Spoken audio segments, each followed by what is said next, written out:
Hey there, everybody, and welcome back to Utility Sports. Today, we've got some breaking news about a top 10 player in the NBA, a top 10 player in the world, and a guy who's been extremely loyal to his market. There are concerns that he could request out of Portland. Of course, I'm talking about Damian Lillard here, the multi-time All-NBA point guard for the Portland Trailblazers. He's an absolutely phenomenal player. I don't have to spell that out for you guys. And Chris Haynes is the one reporting it here. But before we jump into this video, in which we're going to talk about some places that would make some sense, some storylines to watch surrounding Damian Lillard this offseason, and some actual mock trades that I've thrown together based off of salary cap and also fit for the long term that I think makes sense. I want to urge you guys to hit that subscribe button and also hit that like button if you guys are enjoying the content we've been posting here at Utility Sports. It means so much having all of your guys' support. So thank you so much. We're up over 3,100 subscribers. So let's try and keep pushing towards that 4K mark. It's incredible how fast we're growing, and it's all because of your guys' support. We appreciate you so much here at Utility Sports. So Chris Haynes here, now as we jump into this video, says the backlash from Portland Trailblazers coaching search and his concerns over whether a championship contender can be built have become major factors that could force Damian Lillard to request out, league sources tell Yahoo Sports. So, really big news here. Damian Lillard, a top 10 player in the world, someone who's been the heart and soul of that Portland team there, could potentially be asking out of Portland. And there's a few reasons why. Of course, he wanted Jason Kidd to be the head coach. They are now moving forward with Chauncey Billups, who I think is a good head coaching candidate. And I think someone who's going to fit in well there. He's done a phenomenal job as an assistant under Ty Lue this year with the Los Angeles Clippers. And I think he's a very good candidate, but he, as the star player, did want to have Jason Kidd in, thought Jason Kidd would be the #1 head coach candidate for the Portland Trailblazers. And after publicly announcing that, Jason Kidd decided to withdraw his name from the Portland Trailblazers head coach search. A little bit of an interesting storyline there, because Damian Lillard essentially does not get to have the head coach he wanted because of his own public comments. And the Trailblazers, of course, after moving on from Terry Stotts, haven't had the playoff success that they've wanted with Damian Lillard. Made it to a Western Conference Finals a few years back when they got swept by the KD-less Warriors. They want to do a lot of great things there in Portland, and Damian Lillard, been very loyal, says he wants to play his whole career in Portland. But at the end of the day, I think he also really wants to win a championship. He wanted to bring one to Portland. But I think there's question marks for him whether or not he can do it there at this point. There's a lot of stuff going on that I think could limit what he's able to do in Portland. That roster around him is just not necessarily to the level it needs to be. CJ McCollum, a very good player, but probably not the second best player on a championship team. Yusuf Nurkic, I think, is extremely underrated.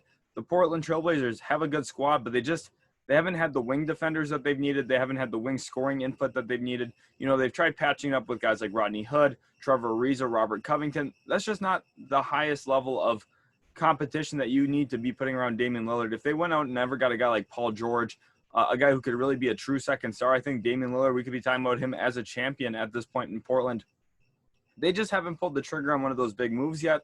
And Damian Lillard now getting a little angsty, it seems like, and a little antsy, does not want to be in Portland for the long term anymore at this point. I don't really blame him. You know, he's been extremely loyal, and he's someone who I think wanted really badly to make it work in Portland. It just hasn't worked out at this point.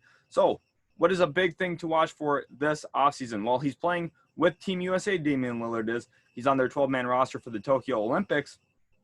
And here's a list of names of guys he's going to be playing with all summer long that maybe he's going to build a relationship with and say, hey, I want to go play with one of these guys. That's Kevin Durant. Of course, the Brooklyn Nets probably not going to be a realistic landing spot. Bradley Beal, the Washington Wizards. I don't think Dame's going to ask to go to Washington. The Boston Celtics, a very interesting team, maybe one to monitor moving forward. Cap space gets a little tricky with them because they just made the move for Al Horford. But there's a real possibility that maybe he comes out of there saying, wow, I'd love to play with Jason Tatum. I think I could win a championship with Jason Tatum. Of course, Devin Booker and the Suns, they are not going to be looking for a point guard. Chris Paul, Devin Booker, 1 win away at the time I'm recording this from making an NBA Finals. Zach LaVine, the Bulls don't really have the assets, I don't think, at this point. But nonetheless, LaVine, a very interesting player, I think would be a phenomenal fit next to Damian Lillard. Kevin Love, of course, there's some talk about if he's the token player on the team or not. We're not going to get into that too much. The Cavaliers not going to be a fit for Damian Lillard. The Miami Heat, Bam Adebayo, very, very interesting name to watch here, and I think a very serious one. I even have a mock trade to the Miami Heat, so if you're a Heat fan, stay tuned for that portion of the video. because that could be a phenomenal fit for Damian Lillard. Draymond Green and the Warriors, just not going to happen. Hard cap's going to be a little bit too difficult to work around. They've already got so many supermax extensions. One more in the books would not help them very much. Drew Holiday and the Milwaukee Bucks, just not going to happen. They don't have the assets. Chris Middleton as well. And Jeremy Grant. The Detroit Pistons do have the first overall pick, but I just think that they're not close enough. And even with Damian Lillard, they're not a championship team, regardless of what they have to give up. And that would just be a little backwards for Troy Weaver. But I think it is important to note that he's going to build some relationships with these guys. I think Bam Adebayo, Jason Tatum, the two guys to really watch for possibly a trade this offseason. I think that those two guys could have a shot if they build a relationship with Damian Lillard to lure him either to Boston or to Miami this offseason. So another team I want to talk about is the Dallas Mavericks. Here Nate Jones is talking about Nico Harrison, the new GM and president of basketball operations for the Dallas Mavericks, who just got hired. He said, for Mavs fans that don't know Nico, he played D1 college ball, has been in a role where he decides which players Nike pursues and elevates. He was Kobe's guy at Nike. Players love him. He knows basketball talent, and so on here. They're talking a little bit more about what Nico Harrison is going to bring to the Dallas Mavericks. And Damian Lillard here essentially endorses him, saying facts about Nate Jones saying all of these nice things about the Mavericks' new GM and president of basketball operations. Mavs fans out there, I know you guys really want Damian Lillard. And as a Mavs fan myself, I do too. But I'm not going to be biased and say that we're necessarily the easiest landing spot for him. I don't really think we are the easiest landing spot. However, I do think we have assets that we can maybe try and get a deal done. But he's going to have a real market. He's a top player in the world. There's a lot of different places and a lot of different teams that are going to really be aggressive trying to land Damian Lillard if he becomes available. But here is a jersey swap just for the Mavs fans, just so you get a little teaser at what Dame and Luka could look like together.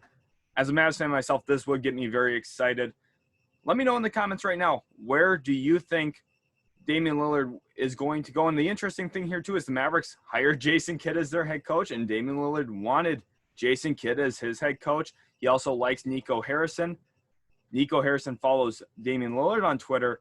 Very, very, very possible here that Damian Lillard and Nico Harrison try to unite in Dallas with Luka Doncic, and you look at the Mavericks being an instant championship team. So let's jump now into what my first trade proposal is, and it's with the Philadelphia 76ers here, centered around Ben Simmons. Of course, the Blazers, there's some talks about if McCollum for Simmons makes sense, but this is the all-out package from Philadelphia to try and get a second superstar next to Joel Embiid, and that's Ben Simmons, Matisse Thybulle, Tyrese Maxey, Paul Reed, 2021 first, that's pick 28. Second round pick this year from New York, I believe that's about 45 or so. 2023 first round pick, and then 2 second round picks down the road, 2027, 2028. In this, the Blazers get a young player to build around a little bit with Ben Simmons. I think he fits fairly well into their roster comp. Yusuf Nurkic and him a little clunky, but CJ McCollum and Ben Simmons, very good fit together. You bring in a wing that they've been badly needing there in Portland. Someone who's an all-NBA defender, Matisse Thybulle. I know 76ers fans, you don't want to give him up, but to get a player of Damian Lillard's magnitude, especially with where Ben Simmons' trade value is right now, you're probably going to have to. Tyrese Maxey, another guy, Sixers fans, I know you don't want to give him up. And I know that this is a very, very heavy loaded package. I understand that, but you don't necessarily have the picks to part with where you could give up 7, 8 first-round picks. Instead, you're giving up Ben Simmons and only 2 first-round picks, as well as another collection of young players. I think this would be more interesting for the Portland Trailblazers because I'm not sure if they want to go into a full-on rebuild with just draft picks, with nothing to show for Damian Lillard going out the door. I think that they still would want to be competitive with McCollum and Yusuf Nurkic on their roster with all the money they're spending, and this would be a very good way for Portland to do that. And Philadelphia, if you're looking at this, you still got Seth Curry, you've still got Danny Green, you've still got Joel Embiid, of course, and Damian Lillard comes in. That is a very, very phenomenal core to build around. I think Seth Curry is one of the more underrated players in the NBA. Danny Green, we know what he can do as a spot-up 3-and-D type guy.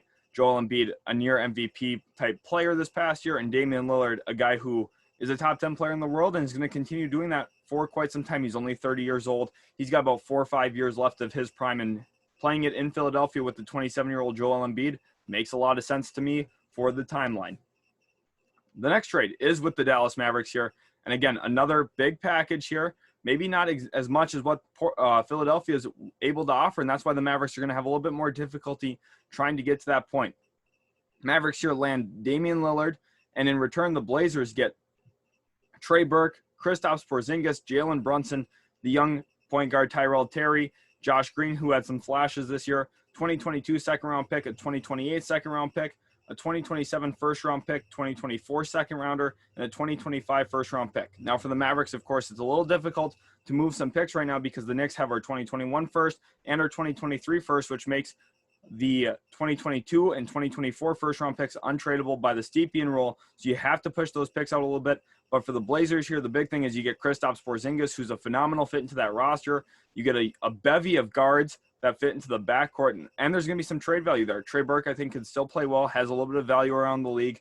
Jalen Brunson has a lot of value around the league. I know that as a backup point guard, a lot of teams would be interested in acquiring him. Maybe you could swing him for a low end first. Tyrell Terry, I think, is going to develop into a very, very nice guard, even a starting level guard potentially. And Josh Green brings you athleticism, good size, and versatility on the wing. He's someone who I think, as he grows a little bit more into his development, is going to be a really good player. For the Blazers, at this point, it's hard to see this being a better offer than what Philadelphia is sending, but there is some real highlights here. You get picks down the road. You have a lot of assets. You're bringing in a nice young player, Kristaps Porzingis, only about to be 26 years old now. Of course, injury concerns are there, but he's a nice young guy to build around. Not to the level of Ben Simmons, but someone who could be still really productive, and I think in the right system can do a lot of good things. Now, onto the third trade here, and this one is more focused on a full-on rebuild centered around picks. And the New York Knicks here, the team I just mentioned about the Dallas Mavericks, where their picks are at, the Knicks have a lot of picks, and they could really swing something like this. You see here they're giving up 5 first-round picks, fully unprotected in this deal. That would be the 2021 first from themselves, a 2021 first from Dallas. That's picks 19 and 21. You also give up a 2023 first from yourself and the one from Dallas, and a 2025 first-round pick as well. A couple second-rounders in here as well. And you're looking at Portland getting an immediate increase in their draft production, how many picks that they're going to have as they enter a rebuild. You probably see them move on from CJ McCollum as well, bring in a couple more picks, and even maybe Yusuf Nurkic finds himself on the trade block. Portland would really bottom out in this method. Now, it says -9 wins. They would lose a lot more games than that, in my opinion. I think that the Blazers would be not very good if they don't get a player back in the Damian Lillard trade, but that's okay because they bottom out. They have their own picks for the future.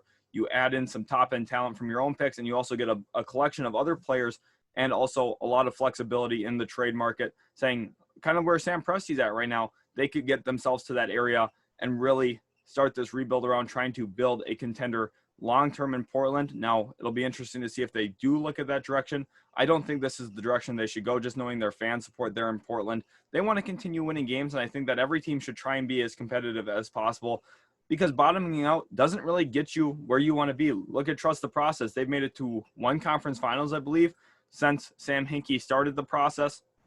It doesn't always equate to massive winning, but it is a real direction that the Blazers could be considering at this point. And lastly, the final trade I have is with the Miami Heat. Now, I definitely think this is the weakest of the 4 trade options, just because you're not getting a guy who's necessarily fully proven. You're getting guys who could fit very nicely into certain options, and maybe you look to move some of these other guys if they play well, kind of what Sam Presti did with Chris Paul, kind of what he did with Al Horford. Not that Al Horford played particularly well there, but he did up his stock a little bit after playing in Philadelphia and then going to Oklahoma City here. Damian Lillard goes to the Miami Heat along with Nasir Little, who has a team option this offseason. Just hasn't really worked out in Portland. He's just a throw-in for the money purposes here. And in return, Portland gets the team option on Andre Iguodala, team option on Goran Dragic, 2 guys who I think have a lot of value around the league and could also offer some cap flexibility to Portland if they don't end up swinging them to another team. Duncan Robinson, who is a very, very nice wing, can really shoot off the catch, can shoot off the move, does a lot of different things really, really well. He's progressed in a lot of areas. Not the best defender, but he's growing in that area as well. He's 6'7". Now, he's not young. He's about 27 years old, so he's not necessarily going to be this guy that's a long-term build-around piece, but he's a guy you could really look to flip, probably bring in a few picks for him as well. And then the build-around guy here from this trade would be Tyler Hero. The Miami Heat were unwilling to trade him in the James Harden deal. Now at this point, after a lackluster playoffs, I think that maybe they opened the door for a Tyler Hero trade, especially for a player like Damian Lillard's magnitude. And you also get 2 first-round picks well down the road, 2025 first-round pick and a 2027 first-round pick. I think if you're Portland, if this is your worst offer you're getting, you're doing really well in the trade marketplace. Tyler Hero, I think, is going to be a nice young player for a while. Duncan Robinson, I really like what he brings. He's going to be a very lucrative player for a lot of different teams. Now, of course, they'd have to find an extension for him as he's going to be in free agency this offseason. So this would be more of a retain rights in this type of trade. But there's an option here for the Miami Heat to go out, get Damian Lillard, put him next to Jimmy Butler and Bam Adebayo, like I mentioned earlier. And the Heat would be an instant contender.